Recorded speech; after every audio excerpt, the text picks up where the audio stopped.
Hello guys, இந்த ஒரு வீடியோவில் எதை பற்றி பார்க்க போகிறோம்னா நம்ம ஊர் பசங்க குளியலோடு தான் பார்க்க போகிறோம். நீங்கள்லாம் மறக்காமல் நம்ம ஊர் பசங்க கிராமத்து குளியில் வந்து பாருங்கள் வீடியோவில் எப்படி இருக்குன்ட்டு. அதுக்கு முன்னாடி நம்ம சேனலுக்கு புதுசாக வந்தால் மறக்காமல் ஒரு லைக் அண்ட் சப்ஸ்கிரைப் மட்டும் பண்ணிக்காங்க ஃப்ரெண்ட்ஸ். வாங்க நம்ம ஊர் குளியலுக்கு போகலாம். நம்ம பசங்களாம் ஆளு எகிரி எகிரி குதிச்சுருந்தாங்க. ஆனால் நான் மட்டும்தான் குதிக்காமல் வீடியோ எடுத்துகிட்டு இருந்தேன். ஏன்னா நம்ம வேலையே அதுதான். இப்போ பாரு, ஒரு ஸ்லோமோ போட்டாங்க பாரு. ஐயோ என்ன வீல அழகி அந்த அழகுல. ஆனால் கிணறு சின்ன கிணறு தான், அதில் ஸ்லோமோ போட்டு வீடியோ எடுக்கிறது வேறு லெவல்.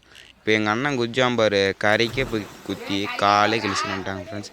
அதுக்கு முன்னாடி நீங்களும் கிணத்துல குளிச்சிங்கன்னா கரைக்கு பார்த்து குளிங்க ஃப்ரெண்ட்ஸ். ஆனால் இதுக்கு முன்னாடி நாங்களாம் குளிச்சிருப்போம். ஆனால் தண்ணி இவ்வளோ கீழே வந்துச்சு. ஆனால் இன்னும் கிணறு கீழே போவோம். இதுதான் நம்ம ஊர் கிணத்து குளியல். நீங்களும் இந்த மாதிரி கிணத்துல குளிச்ச அனுபவம் இருந்தால் மறக்காமல் கமெண்டில் சொல்லிட்டு போங்க. என்ன ஒன்று, கிணத்துல குளித்தா அடி வாங்காத மொழி குளிங்க. பார்த்துக்கலாம் வாங்க நண்பர்களே. டாடா, பாய் பாய்.